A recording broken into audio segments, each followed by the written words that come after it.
Hello viewers, welcome to my channel. আজকের ভিডিওতে আমি তোমাদের জন্য নিয়ে এসেছি ভয়েস চেঞ্জ, তাও পুরোটা প্রেজেন্ট টেন্সের ওপর। সাথে প্রত্যেকটা টেন্সের ফর্মুলাও তোমরা পেয়ে যাবে। সবার প্রথমে আমরা জানবো ভয়েসকে কয় ভাগে ভাগ করা যায়।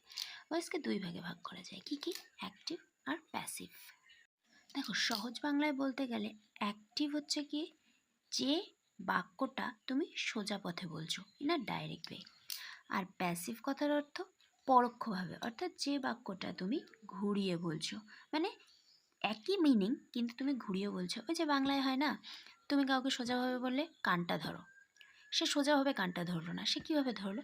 হাত ঘুরিয়ে, গলা দিয়ে ঘুরিয়ে গিয়ে সে কানটা ধরলো। তাহলে হলো না? ব্যাপারটা, কাজটা কিন্তু একই রয়েছে, কিন্তু ও কী করলো? স্ট্রেট ওয়েতে না করে ইনডাইরেক্ট ওয়েতে করলো। তাহলে যদি স্ট্রেট ওয়েতে হতো তাহলে হতো অ্যাক্টিভ, ইনডাইরেক্ট ওয়েতে হলে সেটা হবে প্যাসিভ। আচ্ছা, এরপরে দেখো অ্যাক্টিভ ভয়েসের স্ট্রাকচার কী হবে, প্যাসিভ ভয়েসের স্ট্রাকচার কী হবে একটু বলে দিই।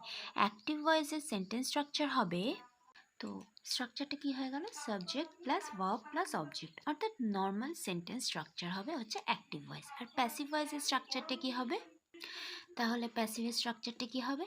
এই যে অবজেক্টটা অ্যাক্টিভে লাস্টে থাকে না, প্যাসিভে কিন্তু অবজেক্টটা ফার্স্টে চলে আসবে, তারপরে ভার্ব আসবে। এটা আমরা শিখবো, এটা টেন্স অনুসারে আমাদের চেঞ্জ হবে। তো ভিডিও এগোবে ততই আমরা শিখতে থাকবো।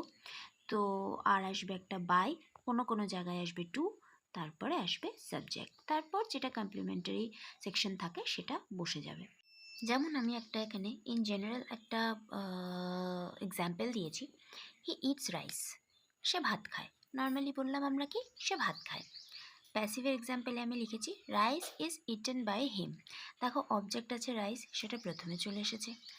ইটস যেহেতু আমাদের সিম্পল প্রেজেন্ট টেন্স, সেই জন্য ইজের সাথে ইট আমাদের মেইন ভার্ব, থার্ড ফর্ম এসছে ইটেন, তারপরে ফর্মুলার বাই, দেন হিটা চেঞ্জ হয়ে হিম হয়েছে। কোন প্রোনাউন চেঞ্জ হয়ে কিসে যাবে সেই লিস্টও আমি তোমাদের এই ভিডিওতেই অ্যাড করে দেব। তো চলে যাব নেক্সট পেজে। প্রথম টেন্স আমরা কি জানি, সিম্পল প্রেজেন্ট টেন্স। তো সিম্পল প্রেজেন্ট আর present indefinite is same. Okay, তাহলে সিম্পল প্রেজেন্ট টেন্সের স্ট্রাকচারটা একবার একটু দেখে নিই, যাতে আমাদের বুঝতে সুবিধা হয় একটু বেশি। সাবজেক্ট, ভার্ব উইথ এস আর ইএস প্লাস অবজেক্ট, এটা কিন্তু আমাদের সিম্পল প্রেজেন্ট টেন্সের ফর্মুলা। তাহলে এটাই আমাদের অ্যাক্টিভেরও স্ট্রাকচার। তাহলে অ্যাক্টিভের একটা সেন্টেন্স আমি দিয়েছি, the girl buys a doll. Formula apply করে আমি সেন্টেন্সটা লিখেছি, the girl buys a doll, অর্থাৎ মেয়েটি একটা পুতুল কেনে। আচ্ছা, এখানে সাবজেক্টকে, কাজটি কে করছে? মেয়েটি করছে। কিনছে কে? মেয়েটি, অর্থাৎ দ্য গার্ল, এটা কিন্তু সাবজেক্ট। কি করছে? কাজ, বাইজ, কেনা। আর ডল, এটা কিন্তু অবজেক্ট, অর্থাৎ কর্ম। কি কিনছে? আর ডল, তাহলে এটা হয়ে গেল আমাদের অবজেক্ট। এবার আমরা যাব প্যাসিভের স্ট্রাকচারে। আমাদের প্যাসিভের স্ট্রাকচারটা কি হবে? Object plus am is are plus third form of verb plus by plus subject. আচ্ছা, ভয়েস করতে গেলে কিন্তু সবার আগে ভার্বের যে থার্ড ফর্ম সেটা কিন্তু আমাদের জানতে হবে, V3, ঠিক আছে? এইগুলো কিন্তু আমাদের জানতে হবে, সেটা প্র্যাকটিসের মাধ্যমে হয়ে যায়, বাট তবুও যদি না হয় বা যদি না জানো তাহলে প্রতিদিন রিভিশন করলে ওটা হয়ে যাবে।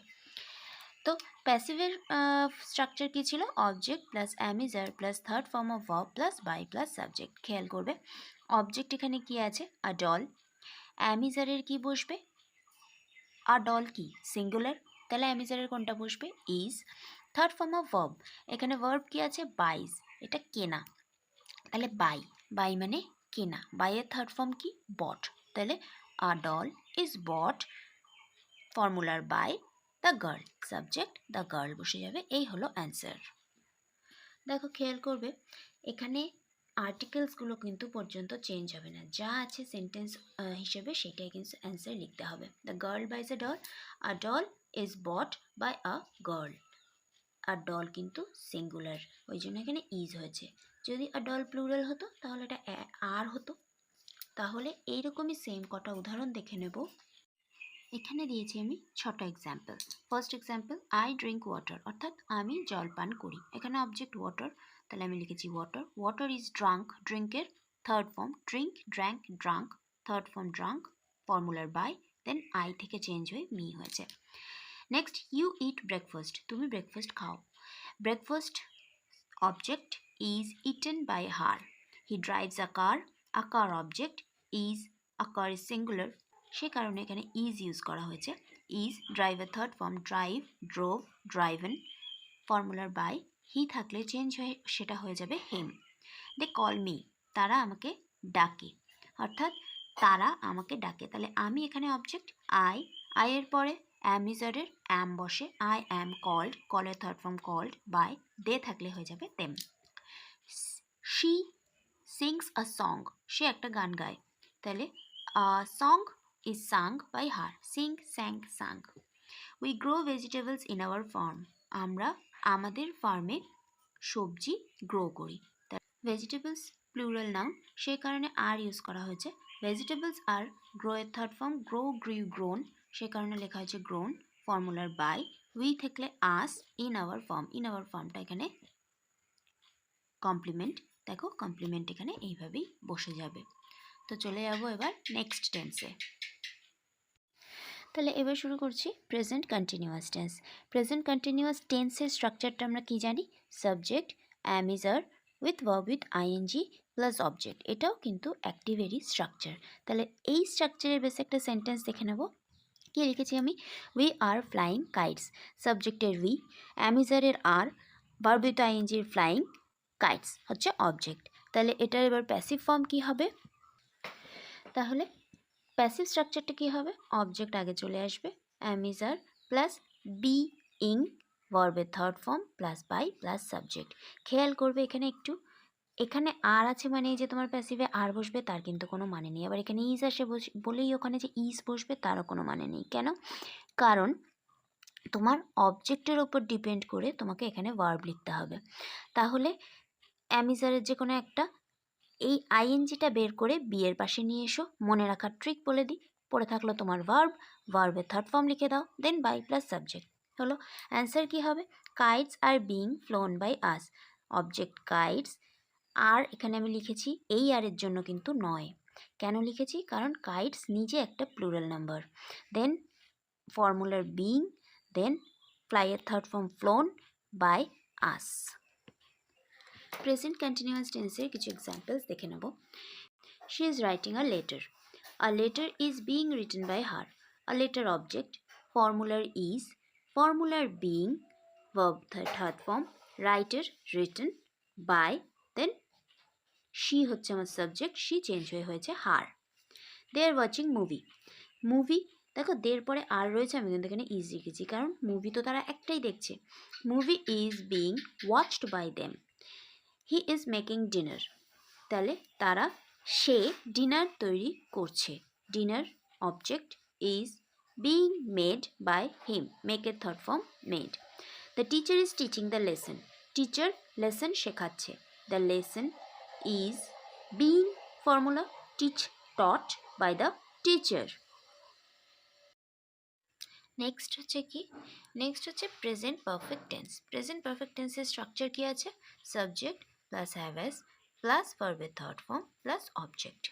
তাহলে সবার আগে জানতে হবে হ্যাভ হ্যাজ দেখলেই ভয়েসে বিন বসবে, হ্যাভ হ্যাজের পরে একটা বিন আসবে। আর সব থেকে পারফেক্ট টেন্সে ইজি কোথায়? পারফেক্ট টেন্সের সেন্টেন্সে সবসময় ভার্বের থার্ড ফর্ম অলরেডি প্রেজেন্ট থাকবে।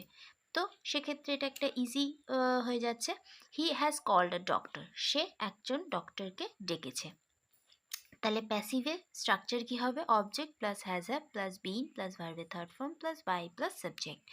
আর doctor has been called by him, আর ডক্টর অবজেক্ট, হ্যাজ থাকলেই বলেছি, হ্যাভ হ্যাজ থাকলেই তার সাথে been, has been called by him. তারপরে we have submitted our project on time, our project has been submitted by us. Our project object, has আছে বলে আমি বিন বসিয়েছি, ভার্বের থার্ড ফর্ম তো আমার কোয়েশ্চেনেই আছে, সেটাই দেখে দেখে পুট ডাউন করো, by us. I have bought a new shirt. A new shirt has been bought by me. The teacher has announced the exam schedule. The exam schedule has been announced by the teacher. এতক্ষণ তোমরা structure example সহ দেখে voice কি নিশ্চয়ই বুঝে গেছো প্রেজেন্টের পার্টটা।